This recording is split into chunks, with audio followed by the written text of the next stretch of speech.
মুন্নির মা, ও মুন্নির মা, তাড়াতাড়ি ওঠো, না হলে তো দেরি হয়ে যাবে। ভোরের ট্রেনের মালপত্র আর তুলতে পারবো না। এ কি, তুমি উঠে পড়েছো? আমি বলছিলাম এই জ্বর নিয়ে আজ আর তোমাকে স্টেশনে যেতে হবে না। ও মা, সে কথা বললে পেট চালাবো কি করে? দেরি করো না, নাও আমাকে একটু মুড়ি চিড়ে বেঁধে দাও। একদিন কাজে না গেলে খুব ক্ষতি হবে না। তুমি আর যেও না। এই দেখো, এখনো গা জ্বরে পড়ে যাচ্ছে। আর মাথা খেও না তো, আমরা গরিব মানুষ, অমন মোমের পুতুলের মতো থাকলে আমাদের চলবে না। যাই হোক, তোমার যদি উঠতে ইচ্ছে না করে আমি চললাম। আরে না, আমি এক্ষুনি তোমার চিড়েমুড়ি বেঁধে দিচ্ছি।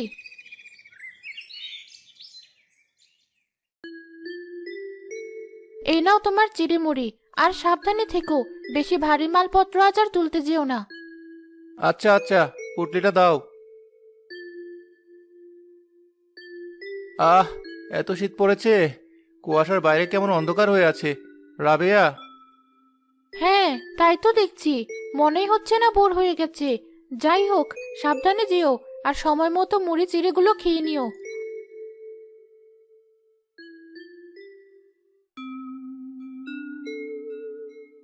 একে কামাল ভাই, কাল না বলে তোমার গায়ে অনেক জ্বর?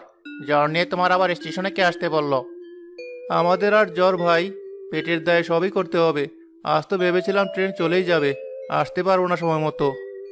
শুনলাম আজ নাকি ট্রেন লেট হবে, চলো ওখানে গিয়ে বসি।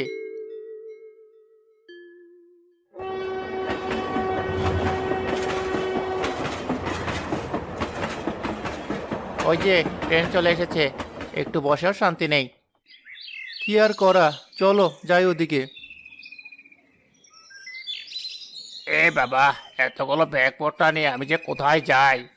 আশেপাশে তো কোনো গাড়ি ঘোড়াও নেই, রাস্তা পর্যন্ত এগুলো কি করে যে নিয়ে যাব?